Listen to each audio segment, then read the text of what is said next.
Штат Гавайи, как практически все демократические штаты США, но демократические в смысле засилия демократической партии, ведет себя довольно-таки странно, потому что мало того, что всех прибывающих на острова с большой земли, они обязывают соблюдать принудительный карантин в течение 2 недель, когда нельзя выходить абсолютно никуда, и полиция будет приходить, стучать, проверять, вышел ты или нет, и еду ты имеешь право заказывать только в качестве доставки. Так вот, сейчас они это же самое сделали и для путешествующих между островами.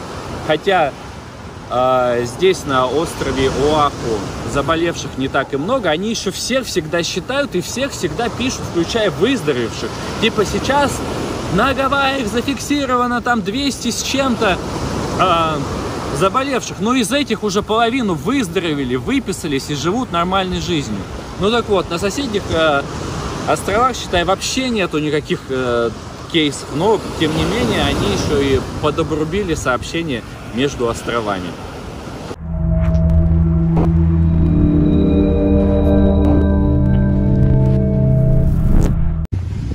Вот она, фауна Гавайев.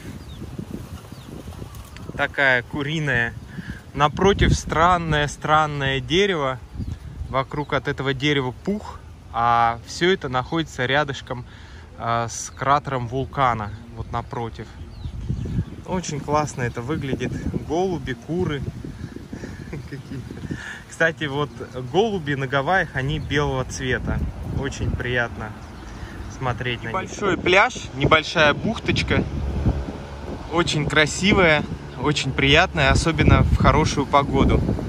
Как вы видите, очень много людей занимаются серфингом. Сюда приезжают, потому что туристы обычно до сюда не добираются. Это находится где-то 25 минут езды от Вайкики. 25 минут езды. В общем, кто-то сюда, конечно, приезжает, но не часто и не постоянно. Всю жизнь мечтал жить возле океана, но как только я попадал к океану, где есть хоть какая-то инфраструктура, мне всегда говорили: это дорого. Это дорого. Вот всегда с этим сталкивался. Конечно, прошли те времена, когда можно было жить где-то возле океана, в прекрасном месте, дышать свежим морским воздухом или воздухом океана и не платить большие деньги. Здесь, чтобы остановиться, чтобы здесь жить, нужно иметь очень-очень много денег. Дома на острове Оаху где-то начинаются от 800 тысяч долларов и до бесконечности. Вообще даже сарай нельзя купить. Я имею в виду именно какие-то красивые места возле океана, не где-то в глубине острова, где до океана не дойдешь, не доедешь. И поэтому моя мечта, она в принципе так и остается какой-то несбыточной. Виды настолько потрясающие, что мне не хватает словарного запаса, чтобы это все описать. Нужно быть поэтом, чтобы иметь возможность все это обрисовать каким-нибудь Федерико Гарсиа Лоркой или Лермонтовым или Пушкиным и так далее. Вот, чтобы умудриться это вместить как-то коротко, ясно, мощно и насыщенно. Так выглядит жизнь современного дауншифтера, у которого нет денег, но который хочет жить возле океана. Такая небольшая берлога, куртка висит. И главное, стоит стул, чтобы можно было сидеть и наблюдать этот прекрасный вид. Обратите внимание, какая дорогая панорама открывается с этого бунгало. Здесь, как мы видим, человек что-то жарит, парит. Вот у него такой импровизированный костер с решеткой. Куртка висит, матрас лежит. И даже есть веник. Посмотрите, на матрасе веник. В общем, это бунгало достойно пера какого-нибудь художника. И обратите внимание, вот он просыпается, у него там маяк, шум океана. Пошел, помылся. Они здесь еще рыбу ловят. Ну, может быть, жизнь сейчас таким образом мне ответила на мой вопрос, потому что я задавал жизни вопрос, как так жить возле океана в таком прекрасном месте и задешево. И мы натыкаемся на такое бунгало.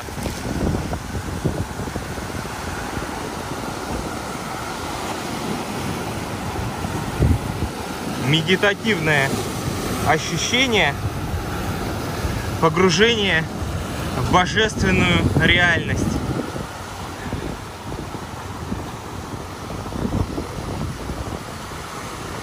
И жизнь в буквальном смысле везде. Вот они, крабы, рыбки там всякие. А здесь, кстати, еще одно бунгало. Сейчас с вами поднимемся. Здесь даже выложили ступеньки какие-то. Посмотрите, как в жилище в какое-то.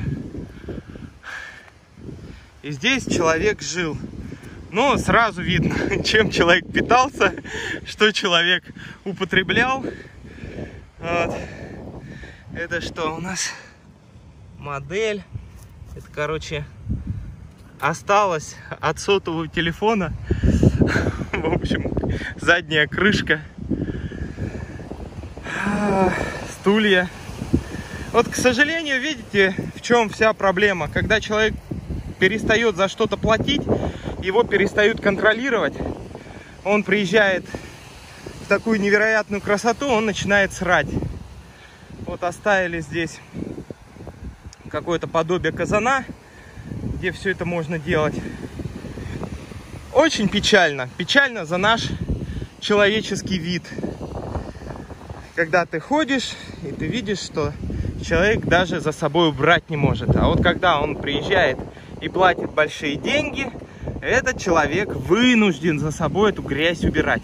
Иногда, мне кажется, мы платим деньги большие за такие места не потому, что нет места, а потому что должен быть контроль за тобой и за остальными. То есть мы платим даже не за то, чтобы быть рядом с океаном, а чтобы быть в чистоте от человеческой грязи.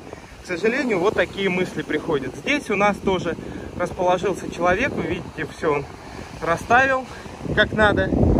И я, можно так сказать, провел вам обзорную экскурсию по хоббитону, какому-то хоббитону. На маленьком плоту сквозь бури, гроз, невзгоды я засру все, что можно на прекрасном берегу. Ну и пусть люди смотрят на мою грусть. Я засру все, что можно, и засру всю эту красоту.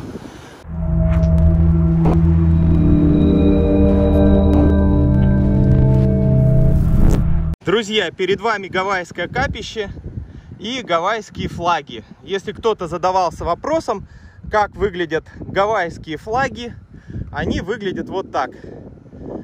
То есть в чем-то похожи на флаг Великобритании, а вот само капище. То есть выставленные камни приносят жертвы, ну, как правило, в жертву приносят ананас, либо еще что-то съедобное.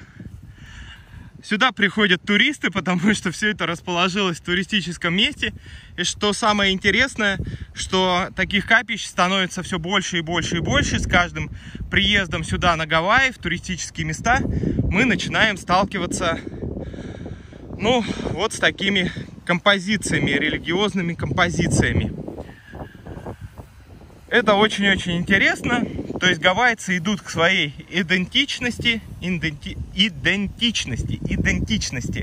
в поисках себя, своих богов, своего прошлого.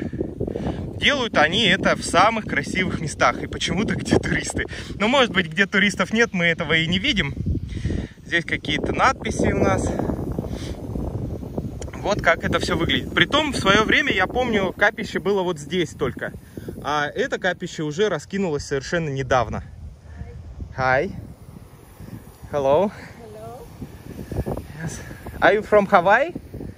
I built this. Ah, nice, nice. Is it dedicated to a particular goddess or God and goddesses. So sanctuary of Hawaiian gods? Not all of them. Majority is my family. A lot of the gods and goddesses in here in my family come from different islands, different heiaus, sacred places, sanctuaries that we come because of who my family is. This is dedicated. Look at that sign right there, the cool ancient landmark right there. See it? See that sign? It says Sanctuary of Ancient Kaulas. It's the prophet. This is what this is. And over here is the bloodlines and traditions of who we are. I am the daughter of Kekani Kaulaoka Vaileula Eha. And my father built sanctuaries throughout the islands. My father and my family are healers. And we have bloodlines that are certain, like they're your ancestors, but they're half God and half human. Call them kupuas. Купуас? Kupuas. Купуас. В общем, купуас — это ушедшие родственники, которые наполовину люди и уже наполовину боги. В общем, главным образом святилище посвящено ее ушедшим родственникам. You know, like the movie Lady Hawk? All the rocks there so that people can go in there and go in the water. Purge. So people have a protection from stuff.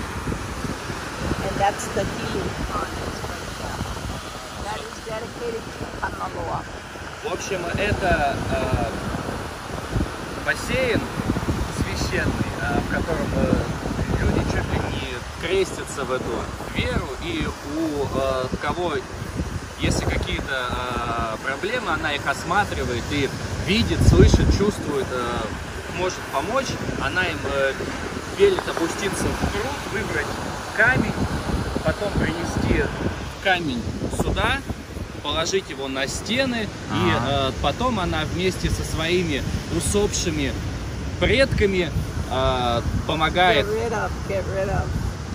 Ну, убрать проблему, убрать болезнь.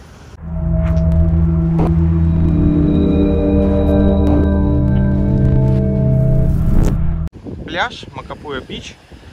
Вот. Мне кажется, что это один из красивейших пляжей. Но еще один мы, конечно, посещали в Тулуме, напротив пирамид. Вот. А здесь, получается, напротив капищ. Капищ, гавайских капищ. Ну вот я вам там немножечко показал зарисовки. Вот где флаги.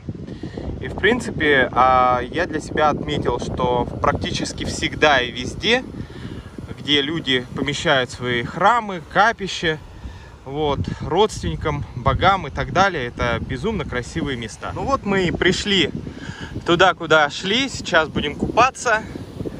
Всем рекомендую этот пляж, это место, если вы посещаете остров Оаху на Гавайях. Конечно, с одной стороны, я вам это все рекомендую, с другой стороны, хотелось бы, чтобы все-таки было поменьше здесь людей, не такие толпы, вот, чтобы все-таки природа отдыхала от человека.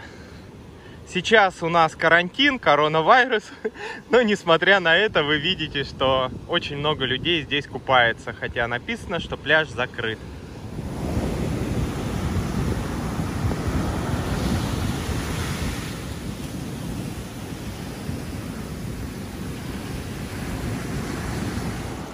Панорамный обзор местечка Вайкики. Необычайная красота, пляжи. Обычно здесь очень-очень-очень много людей. Необычайная природа, необычайные краски и захватывающая дух красота. И серферы. Кстати, я раньше считал, что серферы это все подкачанные, красивые люди. Но, как вы видите, это не всегда так. Вам, может быть, не видно, но там человек в теле. Вот тот самый человек. Вот он. Я не знаю, как он не тонет. А сейчас, кстати, встретили человека, того с собакой. и спросили, что собака выглядывает. Нам хозяин говорит, что выглядывает крабов. Вот. Что каждый день по 30 минут его собака сюда приходит смотреть на крабов. И он как бы ее выгуливает. Но крабы, они действительно здесь есть. Вон тот самый краб. Сейчас. Вот он. Вот он. То есть представляете себе, какая любовь все-таки к своему псу. По 30 минут ходить с собакой, которая разглядывает крабов. То есть хобби такое у собаки. Сейчас я не знаю, может быть, мы даже подойдем, и я вам покажу эту самую необычайную собаку. Вот видите, она выглядывает крабов.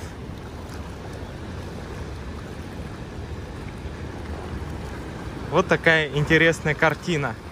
Зарисовка крабс.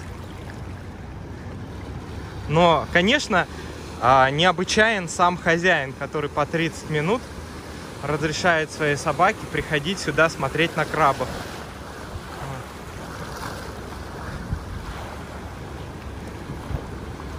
Вот, видите? Вот он, краб. И она смотрит. Вот он.